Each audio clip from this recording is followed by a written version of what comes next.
Should the Lakers go get Paul George right now?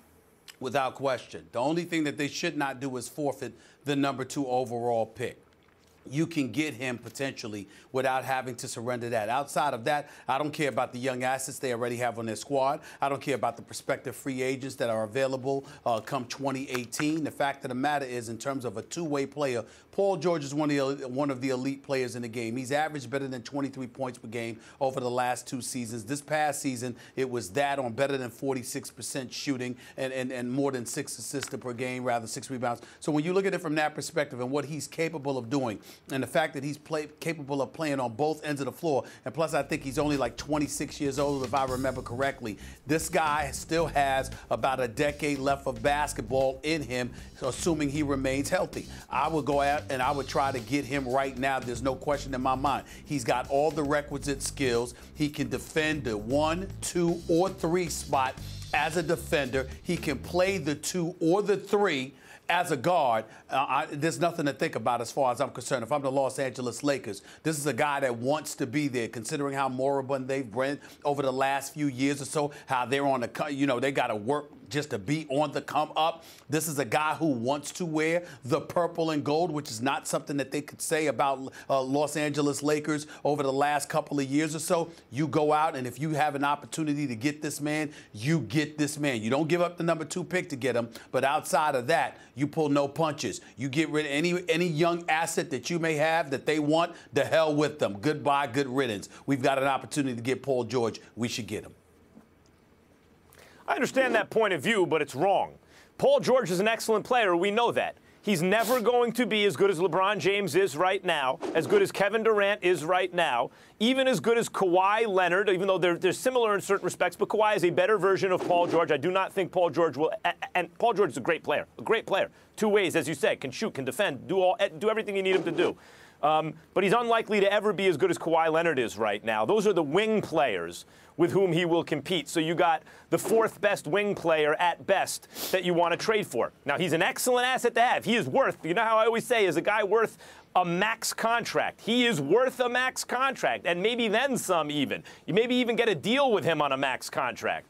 But that doesn't mean you make the trade for him. Why not? Well, the logic seems to be if LeBron wants to go to L.A. and he wants Paul George there, you get Paul George now, worry about it later, then you have LeBron and Paul George at a certain point and you figure it out, you'll be fine. LeBron and Paul George, by the time LeBron's in his age 34 season, that's not enough to beat the Warriors. Not enough. I mean, the Cavs, even with Paul George right now, probably not enough to beat the Warriors. So that's not going to be enough. And what's the end game here? A championship. Look, some of the criticism of Paul George right now is he's really hurting the Pacers by announcing he's not going to re-sign, because now whoever they trade him to, they only get pennies on the dollar back because everyone knows it's a rental. It's not Paul George's business to help the Pacers. He wants to help Paul George, and he knows if he makes that announcement, then anyone he's traded to doesn't have to give up so much for him.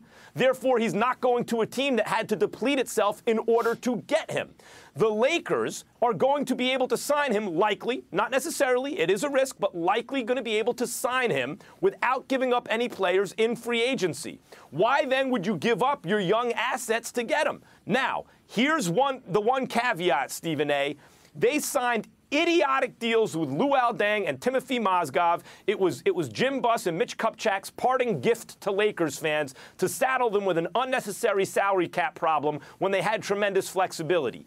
If the Lakers can unload one of those contracts and include an asset that they don't love to get Paul George, fine. In other words, there's always the right deal to be made. But if instead what they're looking for, what Indiana's looking for, are valuable assets from the Lakers that the Lakers do not want to move, you do not make the trade right now. It doesn't make sense.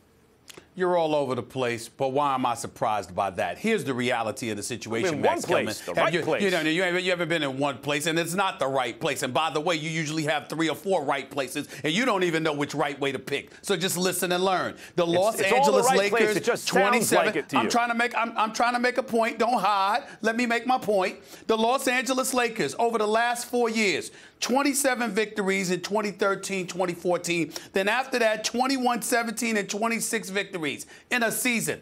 You are sitting here and having a conversation about how they're not going to compete with the Warriors or beat the Warriors. Excuse me, how about them competing with the Phoenix Suns and others first? Let's not even get to the Warriors. You ain't even in that stratosphere. The important point for the Los Angeles Lakers is to gain respectability again, to remind somebody that this is a coveted destination. And not only that, you made my point for me, because your point goes right out the window. The second you say Paul George is a max player, probably that would be him coming up short because he's great and he's a max quality player. Yep. Well, if you're great and you're a max quality player, those are the kind of players you're trying to get.